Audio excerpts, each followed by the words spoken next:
আসসালামু আলাইকুম, ভালো আছেন সবাই? গুড।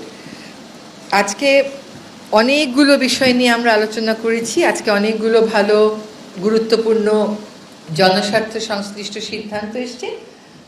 আমি একটা একটা করে আপনাদের সাথে আলোচনা করি।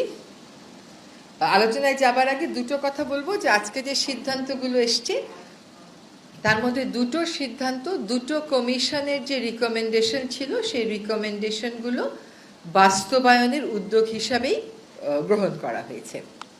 একটা হচ্ছে আমাদের বিচার বিভাগ সংস্কার কমিশন আমাদের সিভিল প্রসিডিওর কোডে কিছু কিছু পরিবর্তন আনবার জন্য সুপারিশ করেছিলেন। তারই আলোকে আমরা সেই ব্রিটিশ সরকারের সময় প্রণীত সিপিসির কিছু কিছু সংশোধন আজকে নীতিগতভাবে অনুমোদন করতে পেরেছি।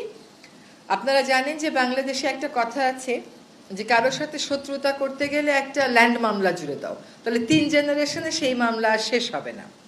তো আজকে সেই 3 জেনারেশন যেন না লাগে, 1 জেনারেশনেই যেন মামলা শেষ করা যায়, সেই জন্য সিপিসির কিছু সংশোধনী আনা হয়েছে যাতে করে যারা বিচার প্রার্থী তাদের সময় কম লাগে, তাদের টাকা কম লাগে। অনেক সময় আমরা যারা উকিল আছি তারা নানান অজুহাতে বিভিন্ন সময় নিয়ে মামলার প্রক্রিয়া বিলম্বিত করি, সেটা যেন না হয় সেরকম কতগুলো সিদ্ধান্ত এসছে। কয়েকটা উদাহরণ আমি আপনাদেরকে দিচ্ছি। যেমন আগে যেটা হতো যে একটা মামলার রায় হয়ে যাওয়ার পরেও আবার জারি মোকদ্দমা করতে হতো ওই মামলার রায় বাস্তবায়নের জন্য। এখন বলা হচ্ছে যে যখন রায় দেওয়া হবে ওই রায়ের মধ্যেই এক্সিকিউশনের বিষয়টা ইনক্লুড করে দেয়া হবে। আবার ওই যে বিভিন্ন সময় নেওয়ার কথা বলা হতো যে উকিলরা দাঁড়িয়ে দাঁড়িয়ে সময় নেবে, এখানে বলে দেয়া হয়েছে যে সর্বোচ্চ কয়বার সময় নেওয়া যাবে। আবার লিস্টে ফুল হিয়ারিংয়ের জন্য কয়টা মামলা সর্বোচ্চ নেওয়া যাবে, আর পার্শিয়াল হিয়ারিং হয়ে আছে পার্ট থার্ড ম্যাটার, এরকম কয়টা লিস্টে সর্বোচ্চ ইনক্লুড করা যাবে। বিচার প্রক্রিয়াটা আমাদের অনেকাংশেই এখনও সেকেলে রয়ে গেছে। বিচার কার্যক্রমকে আধুনিকায়ন করতে এটা বলা হচ্ছে যে আমরা সমন জারিটা এখন থেকে টেলিফোনের মাধ্যমে, SMS এর মাধ্যমেও বা অন্য মডার্ন যে ডিভাইসগুলো আছে, মডার্ন যে মেথডগুলো আছে তার মাধ্যমেও করতে পারবো।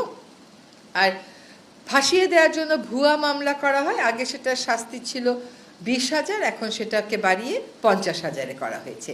সিপিসির এই হচ্ছে বড় বড় যে সংশোধনীগুলোর কথা বলা হয়েছে সেটা।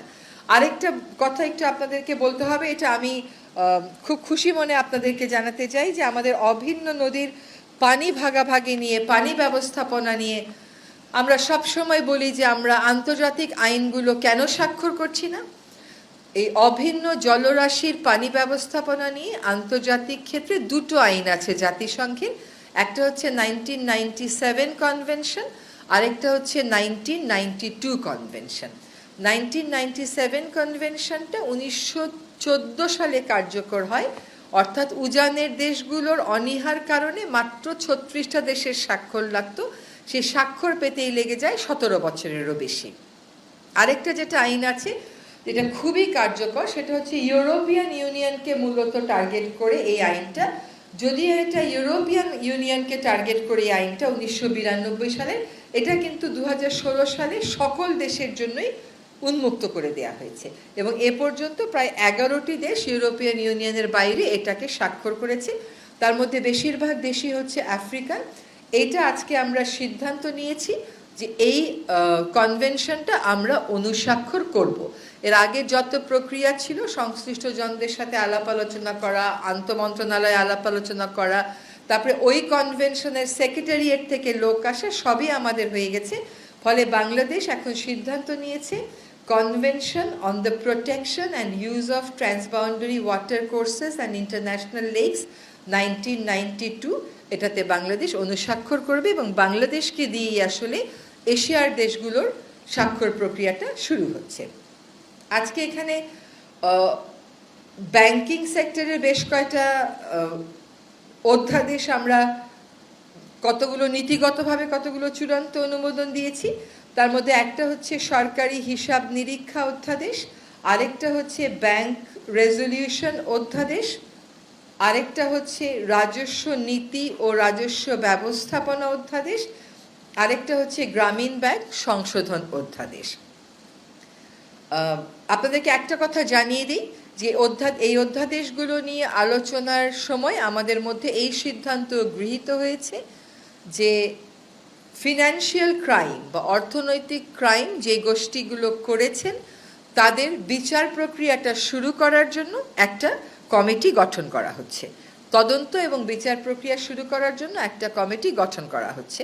প্রাথমিক কাজগুলো হয়েছে, এখন ফিনান্সিয়াল ক্রাইমে যারা জড়িত ছিলেন তাদের ব্যাপারে আমরা তদন্তটা শুরু করার জন্য একটা আলাদা কমিটি গঠন করেছি। এবার একটা একটা করে বলি। সরকারি হিসাব নিরীক্ষা অধ্যাদেশ যেটা আছে, এটা আপনারা জানেন যে 1974 সালে একটা আইন ছিল। সে আইনের অতিরিক্ত হিসাবে, সম্পূরক হিসাবে এই অধ্যাদেশটা আজকে আমরা অনুমোদন দিয়েছি। এটার উদ্দেশ্যটা হচ্ছে যে আন্তর্জাতিক অডিটিংয়ের ক্ষেত্রে আন্তর্জাতিক কিছু স্ট্যান্ডার্ড আছে, সেই স্ট্যান্ডার্ড এবং প্র্যাকটিসগুলো যেন বাংলাদেশের কন্ট্রোলার এবং অডিটর জেনারেলরাও মেনে চলেন, সেটা নিশ্চিত করা, যাতে করে সরকারি অর্থের সঠিক ব্যয় আমরা নিশ্চিত করতে পারি, সেক্ষেত্রে স্বচ্ছতা আমরা নিশ্চিত করতে পারি। এবার একটু ব্যাংক রেজলিউশন অধ্যাদেশে আসি। আপনারা জানেন যে এখানে আমাদের একটা শিল্প গোষ্ঠী কর্তৃক কীভাবে কয়েকটা ব্যাংকের উপর একচ্ছত্র নিয়ন্ত্রণ প্রতিষ্ঠা করে কত টাকা এই দেশ থেকে সরিয়ে নেওয়া হয়েছে এবং তহবিল তছরুপ করা হয়েছে, ওই জিনিসটা ভবিষ্যতে যাতে আর না হতে পারে সেজন্য কর্পোরেট সেক্টরে, ব্যাংকিং সেক্টরে শৃঙ্খলা আনার জন্য, জবাবদিহিতা আনার জন্য, আমানতকারীদের স্বার্থ সংরক্ষণের জন্য এই ব্যাংক রেজলিউশন অধ্যাদেশ আজকে আমরা পাশ করেছি। আমরা আবারও বলতে চাই যে আমরা আমানতকারীদের স্বার্থ সুরক্ষাকে সর্বোচ্চ গুরুত্ব দিচ্ছি এবং ভবিষ্যতে যেন এই ধরনের ঘটনায় আমাদের সাধারণ আমানতকারীদের আর পড়তে না হয়, সেই জন্যই এই ক্ষেত্রে শৃঙ্খলা কেমন করে আনয়ন করা হবে, বাংলাদেশ ব্যাংককে কতটুকুন ক্ষমতা দেওয়া হবে, সে কোন পর্যায়ে গিয়ে ইন্টারভেন করবে, এগুলো স্পষ্ট ছিল না আইনে, এখন এগুলো স্পষ্ট করা হলো। এবং এই যে 3 নম্বর আইন যেটা বলবো সেটা হচ্ছে রাজস্ব নীতি ও রাজস্ব ব্যবস্থাপনা অধ্যাদেশ। এটা কিন্তু জনপ্রশাসন সংস্কার কমিশনের একটা রিকমেন্ডেশনের বেসিসে এই অধ্যাদেশটা করা হয়েছে। আমাদের মাননীয় প্রধান উপদেষ্টা মহোদয় 26শে মার্চ যখন ভাষণ দিয়েছিলেন তখন তিনি এই কথাটা বলেছিলেন যে রেভিনিউয়ের ক্ষেত্রে পলিসি করা আর রেভিনিউয়ের ক্ষেত্রে বাস্তবায়ন করা দুটো আলাদা এন্টিটি হবে। সেই মোতাবেক রাজস্ব নীতি ও রাজস্ব ব্যবস্থাপনা অধ্যাদেশে আমরা দুইটা কাজকে আলাদা করছি। একটা কাজ হচ্ছে যারা রাজস্ব সংক্রান্ত নীতি প্রণয়ন করবেন, আরেকটা কাজ হচ্ছে যারা এই নীতিটা বাস্তবায়ন করবেন। তারপরে যে চতুর্থ আইনটা সেটা হচ্ছে গ্রামীণ ব্যাংক সংশোধন অধ্যাদেশ। এখানে আগে যখন গ্রামীণ ব্যাংক কাজ করত একটা মূল্যবোধ নিয়ে কাজ করত, সেই মূল্যবোধটা হচ্ছে যারা গ্রামীণ ব্যাংকের বেনিফিশিয়ারি তাদেরই সে থাকবে এই ব্যাংকটার পরিচালনার ক্ষেত্রে। কিন্তু আপনারা জানেন যে বিগত সময়ে আমাদের এখন যিনি আমাদের মাননীয় প্রধান উপদেষ্টা, সেই নোবেল বিজয়ী অর্থনীতিবিদকে রাজনৈতিকভাবে টার্গেট করা হয়েছিল এবং গ্রামীণ ব্যাংকের মালিকানা, তার যে দর্শন ছিল যে এটা যারা ঋণটা নেবে সেই বেনিফিশিয়ারির হাতেই থাকবে, সেখান থেকে সরিয়ে সরকারের নিয়ন্ত্রণ অনেকাংশে নিয়ে আসা হয়। আজকে যে অধ্যাদেশটা সংশোধন করা হলো তার মাধ্যমে আগে গ্রামীণ ব্যাংক শুধুমাত্র ভূমিহীনদের জন্য কাজ করত, এখন বিত্তহীনদের একটা সংজ্ঞা সংযোজন করা হয়েছে। ইউনিয়ন পরিষদের পরিসর থেকে বের হয়ে সিটি কর্পোরেশন, পৌরসভাকে অন্তর্ভুক্ত করা হয়েছে এবং বোর্ডের ক্ষেত্রে বলা হয়েছে যে যারা এটার বেনিফিশিয়ারি তাদের মধ্য থেকে 9 জন নির্বাচিত হয়ে আসবেন, এই 9 জনের মধ্য থেকে আবার 3 জন মনোনীত হবেন এবং তাদের মধ্য থেকেই একজন চেয়ারম্যান নিযুক্ত হবেন। এখানে আরেকটা বিষয় এসছে, তা হচ্ছে পরিশোধিত মূলধন আগে ছিল সরকার 25% আর যারা বেনিফিশিয়ারি তারা 75%, এখন হয়ে গেছে 10% এবং 90%। মূলত এই ছিল আমাদের আজকে যে সিদ্ধান্তগুলো হয়েছে সেগুলো। আরেকটা কথা একটু বলা দরকার, সেটা হচ্ছে যে গ্রামীণ ব্যাংকের অধ্যাদেশে গ্রামীণ ব্যাংকে জনস্বার্থ সংস্থা ফিনান্সিয়াল রিপোর্টিং অ্যাক্ট যেটা আছে 2015, সেটা অনুযায়ী জনস্বার্থ সংস্থা হিসেবে বিবেচনা করার একটা বিধান আনা হয়েছে। এবার আপনাদের প্রশ্ন থাকলে প্রশ্ন করবেন। বলেন।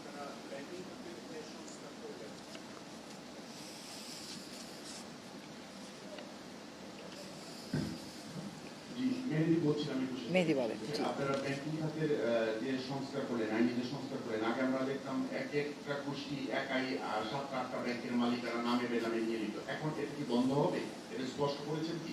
জি, এইটা যাতে বন্ধ হয় সেজন্যই বাংলাদেশ ব্যাংকের একটা কর্তৃত্ব দেয়া হয়েছে। এখন এর বিস্তারিতগুলো হবে যখন বিধিমালাগুলো হবে তখন। কোনো একক আধিপত্য, একচ্ছত্র আধিপত্য জানি সাধারণ আমানতকারীদের স্বার্থের জন্য বাধা স্বরূপ না হয় সেজন্যই করা, কাজে এই বিষয়টা অবশ্যই বিবেচনায় রাখা হয়েছে। আমার নাম শাওন আক্তার, আমি আছি টিভিতে। ব্যাংক রেজুলেশন অধ্যাদেশ যেটা আমরা পাস করছি, এর মাধ্যমে কি বাংলাদেশ ব্যাংক স্বায়ত্তশাসিত প্রতিষ্ঠান হিসেবে মানে কাজ করতে পারবে? এটা একটা। আরেকটা হচ্ছে যে রাজস্ব নীতি ও রাজস্ব ব্যবস্থাপনা অধ্যাদেশ, এটা যেটা বলছে তার মানে কি ইন্ডিয়ার আর থাকছে না, মানে দুটো প্রতিষ্ঠান হচ্ছে, দুটো বিভাগ হচ্ছে আপাতত, দুটো বিভাগ হচ্ছে আপাতত। নামকরণ চেঞ্জ হবে এমন কোনো কথা আসেনি। কর আদায়ের যে বিষয়টা, ওটা কর সংক্রান্ত নীতি প্রণয়ন করবে একটা বিভাগ, আর রাজস্ব প্রশাসন যেটা সেটা করবে আরেকটা বিভাগ। আর একটা হচ্ছে বাংলাদেশে ব্যাংকের স্বায়ত্তশাসন থাকবে কিনা, আমার ধারণা থাকবে। ব্যাংক রেজুলেশন অধ্যাদেশে মূলত বাংলাদেশ ব্যাংক যাতে কর্পোরেট ডিসিপ্লিন এবং অ্যাকাউন্টেবিলিটি এনশিওর করতে পারে, আর যাতে যখন প্রয়োজন হয় সাধারণ আমানতকারীদের স্বার্থ সংরক্ষণে সময় থাকতেই হস্তক্ষেপ করতে পারে, সেই ক্ষমতাগুলো তাদেরকে দেয়া হয়েছে। এবং ব্যাংকের কাঠামোগত সংস্কার, কর্পোরেট সুশাসন, এই সবগুলো কথাই এবং বিধানগুলো এখানে সংযোজিত হয়েছে। না প্লিজ, আরো কেউ প্রশ্ন করুন। জি,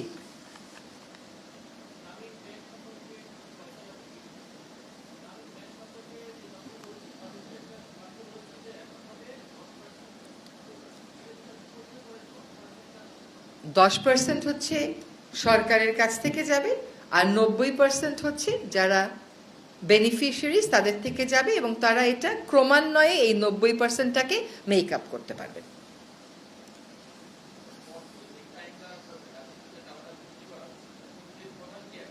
কমিটি করা হবে, আজকে সিদ্ধান্ত হয়েছে কমিটি করা হবে। দ্রুত।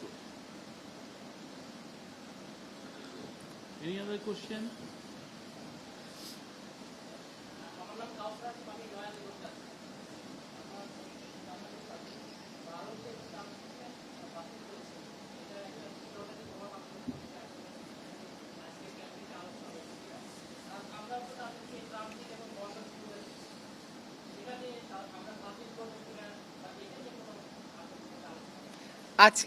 আজকে এই সংক্রান্ত কোনো আলোচনা হয়নি, কিন্তু এর আগে সরকারের বাণিজ্য মন্ত্রণালয় থেকে, অর্থ মন্ত্রণালয় থেকে জানানো হয়েছে।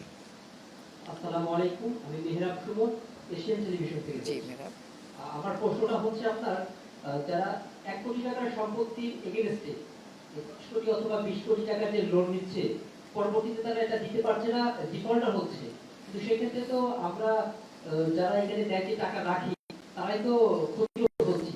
তা এই ক্ষেত্রে এই লোন নেওয়ার ব্যাপারে আপনাদের কোনো আইন আছে কিনা? না, এই যে আপনাকে বললাম না যে ব্যাংক রেজুলেশন অধ্যাদেশ, এখানে ব্যাংকগুলো কেন দুর্বল হয় সে প্রত্যেকটা কারণই মেনশন করা আছে। তার মধ্যে আপনি যেটা বলেছেন সেটা একটা, মূলধন ঘাটতি কেন হয়, তারল্য সংকট কেন হয়, দেউলিয়াত্বে কেন পড়ে, এইগুলোর কোথায় কোথায় কর্পোরেট গভর্নেন্স স্ট্রেনদেন করলে এবং বাংলাদেশ ব্যাংকের ওভারসাইটটা স্ট্রেনদেন করলে এই জিনিসগুলো আর হবে না, সবকটাই মেনশন করা আছে। এখন এর পদ্ধতি কি হবে এটা পরবর্তীতে যখন প্রবিধান হবে বা বিধি হবে তখন আরো বিস্তারিতভাবে আসবে। আমার নাম মোস্তফা মজিদ, আমি চ্যানেল আই আছি। সিপিআরসি সংশোধনের ব্যাপারে যেটা বলেছেন এটা নিয়ে দীর্ঘদিন ধরেই মানুষের আগ্রহ আছে। তো যেটা আমার জানার আগ্রহ কিংবা দর্শকদেরও আছে যে এটা কি হোয়াটসঅ্যাপ এবং ইমেইলেও কি সুবিধা আছে নাকি শুধু মেসেজ? খুব ভেরি গুড কোয়েশ্চেন। এটা আসলে যখন আপনি মামলাটা দায়ের করেন তখন আপনি বলেন আপনার মামলা উনার বিরুদ্ধে, উনার নাম, বাসার ঠিকানাই। এখন বলা হচ্ছে আপনি তার ফোন নাম্বার দেবেন, আপনি তার এনআইডি নাম্বার দেবেন, আপনি তার ইমেইল অ্যাড্রেস দেবেন, যতটুকু আপনার পক্ষে নেওয়া সম্ভব। এই প্রশ্নটা আজকে আমাদের ক্যাবিনেটেও এসেছিল। এই সিপিসির অনুমোদনটা আজকে নীতিগত অনুমোদন হয়েছে। এই প্রশ্নগুলো আসার প্রেক্ষিতে চূড়ান্ত অনুমোদনের ক্ষেত্রে এই হোয়াটসঅ্যাপ এই সমস্ত বিষয় বিবেচনা করা হবে। এবং আমি যে আপনাকে হোয়াটসঅ্যাপটা করেছি বা এসএমএসটা করেছি, আপনি তো বিদেশেও থাকতে পারেন, আপনি যে পেলেন এটা আমি কেমন করে এনশিওর করব, রেকর্ড কিপিং কিভাবে হবে, এইগুলো যখন চূড়ান্ত আইনটা আসবে তখন ইনক্লুড করা হবে। আমরা নারী সাংবাদিক থেকে একটা কোশ্চেন নেই, তারপরে আপনারা এখানে আসি। কেউ আছেন? কেউ করবেন না? ওকে। জি, আসসালামু আলাইকুম। আমার নাম মনিরুজ্জামান উজ্জ্বল, আমি জাগরণিয়া থেকে বলছি। আমার প্রশ্নটা আজকের একটু ভিন্ন। নির্বাচন কমিশন 20 এপ্রিলের মধ্যে নিবন্ধন করার তারিখ দিয়েছিল, কিন্তু এনসিপি আজকে জানিয়েছে যে নির্বাচন কমিশন সংস্কার না হওয়া পর্যন্ত তারা নিবন্ধন করবে না। এই ব্যাপারে সরকারের অবস্থান কি, বা নির্বাচন কমিশনের সাথে সরকারের কথাবার্তা হয় কিনা, বা সরকারের স্ট্যান্ডটা জানতে চাচ্ছি। নির্বাচন কমিশনের সাথে সেইভাবে তো আর সরকারের কথাবার্তা বলার সুযোগ নেই। তবে যেটা হলো যে সরকার বলবে নির্বাচন কখন হবে, সেই মোতাবেক তারা নিশ্চয়ই প্রস্তুতি নেবে। আর এনসিপির এটা একটা রাজনৈতিক অবস্থান, এটা নিয়ে আজকে আমাদের ক্যাবিনেটে কোনো আলোচনা হয়নি। এবং আমরা আসলে আপনার মুখ থেকেই শুনলাম, কারণ আমরা তো সকাল থেকে ক্যাবিনেট মিটিংয়েই ছিলাম। So I don't think this is something that the cabinet will take up. এটা আমাদের অন্তর্বর্তীকালীন সরকারের উপদেষ্টা পরিষদের আলোচ্য বিষয় তো নয়।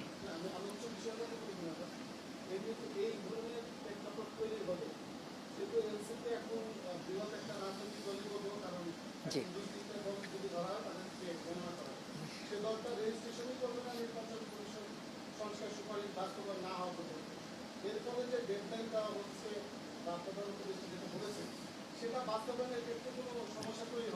এখন হয়তো এনসিপির দাবিটা তার রাজনৈতিক দলের অবস্থান থেকে তার রাজনৈতিক দাবি। এনসিপি তার রাজনৈতিক যা দাবি কিভাবে আদায় করবে, কিভাবে নিষ্পত্তি করবে, এটা এনসিপি বুঝবে। এটার সাথে সরকারের নির্বাচন সংক্রান্ত যে ঘোষণা, সেটার ব্যত্যয় ঘটার আমি কোনো কারণ দেখছি না। Last question. আমি গোলাম কিবরিয়া, বাংলাদেশ টেলিভিশন থেকে বলছি। যেটি অন্তর্বর্তীকালীন শপথ নেবে, সেটি মাননীয় প্রধান উপদেষ্টা বিমানবন্দরে নিয়েই বলেছিলেন জনগণ যতদিন চায় ততদিনই অন্তর্বর্তী সরকার থাকবে। সম্প্রতি সময়ে প্রধান উপদেষ্টা বলেছেন এটি সম্ভব তারিখ দিয়েছেন 26শে জুনে নির্বাচন হবে। সেক্ষেত্রে জনগণ এই সরকারকে কতদিন চাচ্ছে, বা জনগণের যে একটা জরিপ, সেটা কি নেওয়ার কোনো উদ্যোগ সরকারের পক্ষ থেকে আছে? জনগণ শব্দটা তো অবশ্যই অনেক ব্যাপক একটা শব্দ। আসলে আপনি যদি এখন 8 তারিখের প্রেক্ষিত আর আজকের প্রেক্ষিত বিবেচনা করেন, দুইটা প্রেক্ষিত কিন্তু বেশ ভিন্ন। 8 তারিখে আমরা সকলে এক ধরনের মানসিক অবস্থায় ছিলাম, 8 তারিখ পরবর্তী সময়ে কাজ করতে করতে আমরা একটা অবস্থানে এসেছি। এখন সরকার প্রধান থেকে এটা স্পষ্ট করে দেয়া হয়েছে যে ডিসেম্বর থেকে জুনের মধ্যেই নির্বাচন হবে। ফলে এখন এইটুকুনি আমাদের কর্ম প্রাধিকারের মধ্যে আছে। আমার একটা বিষয় একটু জানার ছিল, এটাই লাস্ট কোশ্চেন প্লিজ। আমরা দেখেছি বিগত সময়ে প্যারালালি সরকারের অর্থ মন্ত্রণালয়ের একটা প্রতিষ্ঠান ছিল, আর্থিক প্রতিষ্ঠান, তারাও ব্যাংকগুলোর উপর খবর জানত এবং সরকারি ব্যাংকগুলো তারাই আসলে নিয়ন্ত্রণ করত। তো তাতে আসলে মানে যে ব্যাংকের যে ডিফল্টটা বা এইসব কাজগুলো আসলে হতো আর তো সেক্ষেত্রে আপনাদের এই নতুন ব্যাংক রেগুলেশন অ্যাক্টের মাধ্যমে কি আপনারা বিলুপ্ত করতেন? আপনি একটু বলেন বিলুপ্ত। আমরা যেটা দেখি বিগত সময় দেখেছি যে বাংলাদেশ ব্যাংকের পাশাপাশি সরকারের আর্থিক প্রতিষ্ঠান বিভাগ একটা বিভাগ ছিল, যেটা সরকারি ব্যাংকগুলোকে নিয়ন্ত্রণ করত। নিয়ম হচ্ছে বাংলাদেশ ব্যাংক সব ব্যাংককে নিয়ন্ত্রণ করত। তো এই রেগুলেশন অ্যাক্টের মাধ্যমে আপনারা কি সেই প্রতিষ্ঠানটিকে বিলুপ্ত করছেন? না, না, কোনো প্রতিষ্ঠানই বিলুপ্ত হচ্ছে না। যেটা হচ্ছে যে সেন্ট্রাল ব্যাংকের কে আরো এম্পাওয়ার করা হচ্ছে, বিশেষ করে যাতে এই লুটপাটটা আমরা গত 15 বছর দেখেছি, যে ব্যাংকে একদম দিনের দুপুরে যে ব্যাংকের যে লুটপাট, আমার আপনার যে আমানতের টাকা এটা নিয়ে বিদেশে চলে যাওয়া, সেটাকে বন্ধ করার জন্য আসলে এই ব্যাংক রেগুলেশন অ্যাক্ট এটা করা হয়েছে।